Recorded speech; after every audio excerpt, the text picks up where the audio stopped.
Aujourd'hui, on va parler d'un événement marquant dans l'histoire industrielle et écologique, la catastrophe de Seveso.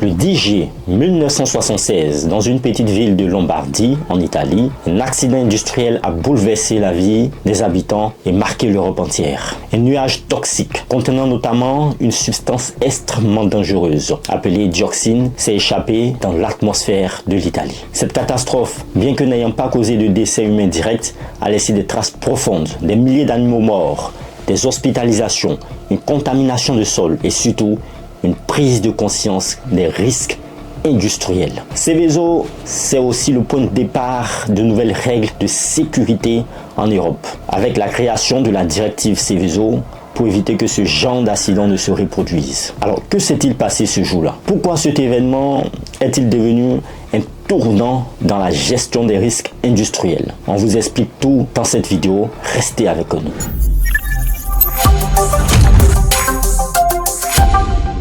Bonjour à tous, bienvenue sur la chaîne Science et Culture TV, la chaîne du savoir. Si vous n'êtes pas encore abonné à cette chaîne, alors faites-le, c'est très important, d'accord? On traite ici de vulgarisation scientifique et aussi de vulgarisation culturelle. Allez, n'hésitez pas à mettre un pouce bleu à cette vidéo. Revenons maintenant sur l'accident. Que s'est-il réellement passé? Le 10 juillet 1976, à Meda, une commune proche de Seveso, un incident se produit dans l'usine chimique Ichmesa. Pendant 20 minutes, un nuage toxique s'échappe d'un réacteur défaillant. Ce nuage contient deux substances extrêmement dangereuses, de la soude caustique et de la dioxine, une des substances les plus toxiques connues. Le nuage se répand alors rapidement dans la région de Lombardie, touchant 4 communes, dont Seveso. Dès l'accident, le directeur de production Paolo Paoletti informe les maires des villes concernées. Pourtant, la vie reprend son cours presque normalement. Le travail dans l'usine redémarre le 12 juillet. Mais les ouvriers, inquiets pour leur sécurité, déclenchent une grève le 16 juillet, ce qui conduit à la fermeture temporaire de l'usine. Pendant ce temps, le danger reste largement méconnu du public. Le groupe suisse Hoffmann-La-Roche, propriétaire de l'usine via sa filiale Givaudan, ne révèle qu'une semaine plus tard, le 19 juillet, la présence de TCDD, une forme de dioxine dans les substances rejetées. Pourtant, les responsables de l'entreprise étaient au courant depuis le 14 juillet. Ouais, c'est pas cool ça. Les jours passent et la population continue à vivre dans une zone contaminée, ignorant les risques. Ce n'est que le 23 juillet que le centre de recherche médicale de Roche, basé à Bâle, tire une sonnette d'alarme.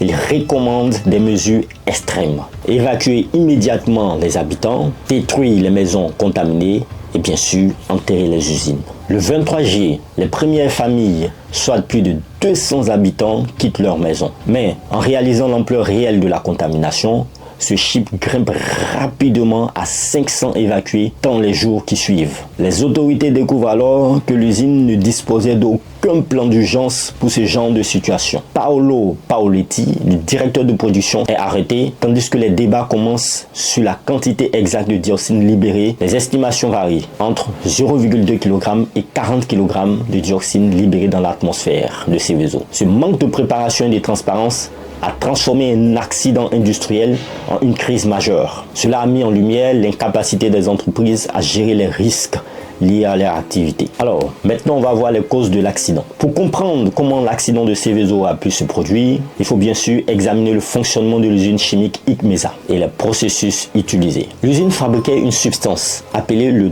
2,4,5 trichlorophénol. Oui, je sais que c'est un nom un peu barbare. Cette substance est utilisée comme intermédiaire dans la production de produits chimiques, dont certains désinfectants par exemple. Alors, comment se passe exactement le processus chimique? On va expliquer cela en détail. Alors, pour produire le 2,4,5 trichlorophénol, une réaction chimique complexe est nécessaire. Elle se fait à partir de deux substances clés, le 1,2,4,5 tétrachlorobenzène et la soude caustique. Cette réaction est sensible à la température. Elle doit être chauffée aux environs de 158 degrés Celsius, juste en dessous de son point d'ébullition qui est à 160 degrés Celsius pour se dérouler correctement. Cependant, cette température est difficile à atteindre avec les équipements standards de l'usine et surtout à l'époque. Pour cela, une solution a été trouvée. Utiliser la vapeur produite par une turbine électrique capable d'atteindre 190 degrés Celsius. Cette vapeur était acheminée dans un serpentin qui entourait le réacteur pour chauffer le mélange. Alors là, c'était un vrai problème de la température. Malheureusement, ce système présentait une limite majeure. La vapeur pouvait devenir beaucoup plus chaude si la consommation d'énergie de l'usine diminuait. C'est exactement ce qui s'est produit ce jour-là dans cette usine le 10 juillet 1976. Ce jour-là, comme chaque week-end, les opérations de l'usine ont été arrêtées conformément à la réglementation italienne. Avec l'arrêt des machines, la demande d'électricité a chuté, provoquant une augmentation de la température et de la vapeur qui est passée de 190 degrés Celsius à 300 degrés Celsius. C'est énorme. Cette vapeur surchauffée a chauffé les parois du réacteur, en particulier la partie supérieure qui n'était pas refroidie par les liquides à l'intérieur. Les opérations qui ne disposaient pas d'un système pour mesurer cette température n'ont pas réalisé ce qui se passait. Ils ont suivi la procédure habituelle, couper la vapeur et arrêter l'agitation du réacteur. En arrêtant l'agitation, la chaleur s'est concentrée dans une petite zone du réacteur, juste au-dessus du liquide. Là, la température a dépassé un seuil critique, déclenchant une réaction secondaire dangereuse qui a commencé lentement. Des analyses ont révélé plus tard que chaque réaction pouvait démarrer à 180 degrés Celsius, soit beaucoup plus bas que ce que les tests avaient indiqué, c'est-à-dire 230 degrés Celsius. Une fois déclenchée, cette réaction a produit encore plus de chaleur, atteignant finalement les 230 degrés Celsius 7 heures plus tard. À ce moment précis, le processus s'est emballé. La pression à l'intérieur du réacteur a augmenté au point que la soupape de sécurité s'est ouverte, libérant ainsi un nuage toxique dans l'atmosphère. Alors, on se pose alors quelle était la composition du nuage. Pourquoi ce nuage a été dangereux? Ce nuage contenait plus de 6 tonnes de produits chimiques, d'une substance particulièrement toxique, la dioxine, ou le 2,3,7,8-TCDD. Ce produit est formé en très faible quantité lorsque la réaction se déroule normalement. Mais en cas de surchauffe, sa production explose, atteignant ainsi jusqu'à 166 parties par million, ou ppm. Quelle était l'erreur alors dans l'identification? Les experts de Hoffmann-La-Roche, propriétaire de l'usine, ont d'abord sous-estimé la gravité de la situation. Ils pensaient que seuls des résidus de substances initiales, ça veut dire le 1,2,4,5-tétrachlorobenzène et polyéthylène glycol, avaient été libérés. Ce n'est que 4 jours plus tard, avec l'apparition des premiers cas de chloroacné, une maladie de la peau causée par des toxines, qu'ils ont identifié la dioxine comme le principal danger. Il y a eu aussi un manque de connaissances et de préparation. À l'époque, la toxicité de la dioxine était encore mal connue. Ce que l'on savait, c'est qu'elle était l'un des composants de l'agent orange, un défoliant utilisé par l'armée américaine pendant la guerre du Vietnam. Ce composé est connu pour ses effets dévastateurs sur la santé humaine. De plus, l'usine ne disposait pas de plan d'urgence pour réagir à un accident d'une telle ampleur, ce qui a aggravé la situation. L'absence de mesures de sécurité adaptées, combinée à des choix techniques risqués, a conduit à une telle catastrophe industrielle. Alors, qu'est-ce que cela a produit? Quelles étaient les conséquences de cet accident? L'accident de Seveso a eu des répercussions immédiates, à court terme et bien sûr à long terme, qui ont touché non seulement l'environnement, mais aussi les populations locales et les pratiques industrielles à l'échelle mondiale. Parlons déjà des impacts environnementaux immédiats. Qu'est-ce que cela a provoqué? Alors, on avait dit qu'il y avait un nuage toxique qui a été libéré. Le nuage toxique libéré par l'explosion a contaminé une zone étendue de 358 hectares, couvrant 7 communes dont Seveso. Les effets sur l'environnement ont été visibles. Dès le premier jour, les arbres et les plantes ont été gravement touchés avec des feuilles qui ont jauni et des cultures détruites. Les sols agricoles ont été contaminés, rendant leur exploitation impossible sans de lourds travaux de décontamination. Des animaux ont payé un lourd tribut. Plus de 3000 animaux domestiques sont morts de suite de l'exposition et 77 000 têtes de bétail ont dû être abattues pour éviter la propagation des substances toxiques dans la chaîne alimentaire. La zone la plus contaminée a été classée en plusieurs secteurs, allant de zone A, la zone qui est la plus touchée, à zone R risque faible. Parlons maintenant des conséquences sur la santé humaine. Parmi les habitants, les enfants ont été les premiers à souffrir des effets du nuage toxique, avec des cas de chloracné, une maladie grave de la peau provoquée par la dioxine. Exactement 193 personnes, soit 0,6% des habitants ont été atteintes de cette maladie. Et c'était essentiellement des enfants. Les symptômes incluaient des lésions sévères de la peau qui nécessitaient souvent une hospitalisation. Heureusement, aucune de ces personnes n'est décédée des suites de cette maladie. Un petit nombre a cependant gardé des séquelles physiques. Contrairement aux craintes initiales, des études ultérieures n'ont pas montré d'augmentation significative des cancers ou des malformations fœtales dans la population exposée. Quels étaient les travaux alors qui étaient faits? Les travaux de décontamination. La gravité de la contamination a exigé des mesures exceptionnelles. Les sols agricoles et les habitants ont dû être décontaminés ou détruits dans certains cas. Ce processus a pris plusieurs années. Les travaux n'ont réellement commencé qu'en 1982, 6 ans après l'accident. La gestion des déchets toxiques, notamment les restes du réacteur et les sols contaminés, a représenté un défi extrêmement majeur. Quelles étaient les conséquences sociales et judiciaires alors? L'accident a également eu des répercussions sur les responsables de l'usine. Paolo Paoletti a été arrêté pour sa responsabilité dans l'accident. Cependant, en 1980, il a été par le groupe Prima Linea, lié aux Brigades Rouges, en raison de son implication dans cette catastrophe. Le procès des responsables de l'entreprise a eu lieu 7 ans après l'accident. Ce fut l'occasion de faire un bilan précis des dégâts et de déterminer bien sûr les responsabilités. L'accident de Seveso a marqué un tournant dans la réglementation industrielle en Europe. D'ailleurs, le nom Seveso est désormais associé à la directive Seveso, adoptée en 1982 par la communauté européenne. Cette réglementation impose des mesures strictes pour prévenir et gérer les risques dans les installations industrielles. Les installations, bien sûr, qui manipulent des substances assez dangereuses. Aujourd'hui, plus de 1200 sites en France et des milliers dans toute l'Europe sont classés Seveso, en référence, bien sûr, à cette catastrophe. Enfin, l'accident a joué un rôle majeur dans la prise de conscience des dangers des activités chimiques, en particulier lorsqu'elles sont situées à proximité des zones résidentielles. Il a également contribué à renforcer les mouvements écologistes en Europe qui ont dénoncé les risques liés à l'industrialisation sans réglementation stricte. L'accident de Seveso n'a pas été seulement une tragédie locale. Il a transformé les pratiques industrielles et la manière dont les gouvernements et les citoyens perçoivent les risques liés à la chimie. Cette catastrophe reste un rappel des conséquences potentielles des manquements à la sécurité. On va parler maintenant de l'épisode des fuites de dioxine. En août 1982, les autorités, dans le cadre du démantèlement des installations de l'usine de Seveso, ont pris la décision d'éliminer les déchets chimiques contenant de la dioxine. Ces déchets étaient contenus dans des fûts qui ont été transférés par camion en direction de l'usine Ciba à Bâle, en Suisse précisément, où ils devaient être incinérés de manière sécurisée. Toutefois, cet épisode va se transformer en un scandale majeur, illustrant des dysfonctionnements dans la gestion des déchets toxiques. Alors comment s'est passé le transport des fûts et leur disparition? Oui, parce qu'ils ont disparu. Les 41 fûts contenant les déchets chimiques dangereux, dont de la dioxine bien sûr, vous vous rappelez, cette substance toxique, ont quitté l'Italie pour être envoyés en Suisse. Mais leur trace se perd rapidement après le passage de la frontière à Ventimille, sur la frontière franco-italienne. Ce transport, censé être une mesure sûre pour éviter toute contamination, tourne à la catastrophe. Les fûts disparaissent sans explication précise. Personne ne sait où ils ont été envoyés. Le mystère persiste jusqu'à la découverte presque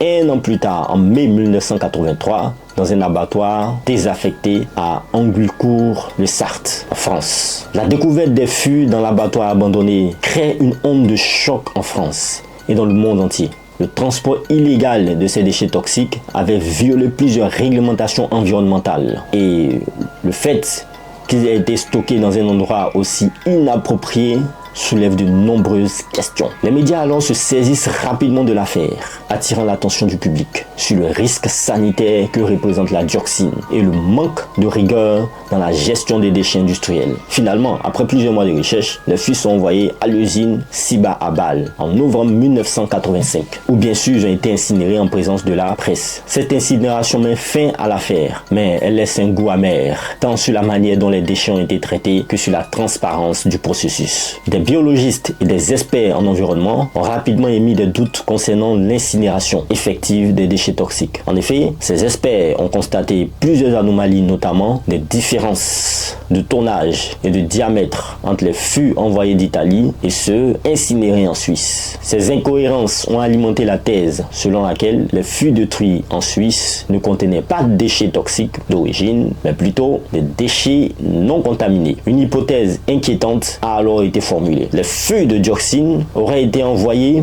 dans des destinations plus lointaines et moins surveillées, comme l'Allemagne de l'Est ou même la Somalie, pour échapper au contrôle rigoureux. Cette hypothèse, bien que non confirmée, a laissé planer un doute considérable sur le traitement final de ces substances dangereuses. L'affaire des fûts de dioxine a non seulement terni l'image de l'usine de Seveso, mais elle a aussi mis en lumière de graves lacunes dans la gestion des déchets industriels, à l'échelle européenne bien sûr. En réponse à cet incident, l'usine a été totalement détruite pendant les travaux de décontamination. Tout le site a été démantelé et nettoyé, ce qui a encore renforcé la gravité de l'accident. Les autorités italiennes ainsi que les autres instances de régulation ont été sévèrement critiquées pour leur gestion de l'incident, notamment pour le transport illégal des fûts et le manque de transparence. Cet événement a renforcé la nécessité d'une réglementation stricte concernant la gestion des déchets industriels et a encouragé bien sûr des réformes à l'échelle européenne pour éviter que de tels incidents se reproduisent. L'épisode des fûts de dioxine est un exemple frappant des dangers liés à la gestion industrielle dangereux. Non seulement cet incident a exposé des failles dans le système de gestion des déchets en Europe, mais il a aussi mis en lumière la nécessité d'une meilleure surveillance et d'une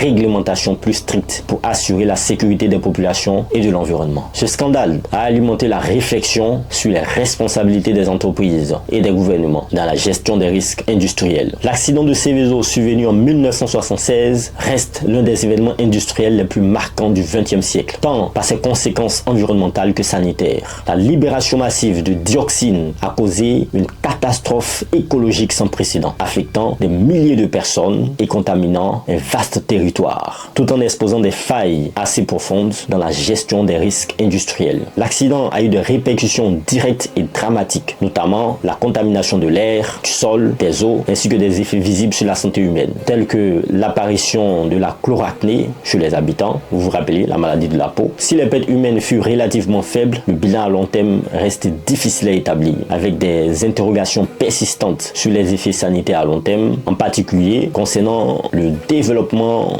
de cancers et de malformations. Les autorités locales et nationales ont tardé à réagir, exacerbant la crise et minant la confiance publique. L'affaire des fûts de dioxine où les déchets chimiques ont été mal gérés et transportés illégalement à travers plusieurs pays européens a exacerbé le scandale, mettant en lumière l'absence de rigueur dans la gestion de substances dangereuses et toxiques et soulevant des doutes sur la gestion de ces déchets. Cette gestion défaillante a alimenté des critiques contre l'industrie chimique et a souligné les dangers d'une production mal régulée dans les zones urbaines. À la suite de cet incident, une prise de conscience majeure a eu lieu, non seulement en Italie, mais à l'échelle européenne. Des réformes importantes ont été mises en place pour renforcer la sécurité industrielle, comme la directive Seveso, qui impose des mesures strictes de prévention de risques majeurs de gestion des installations classées Seveso. Seveso a ainsi marqué un tournant dans la réglementation environnementale et la gestion des risques industriels en Europe,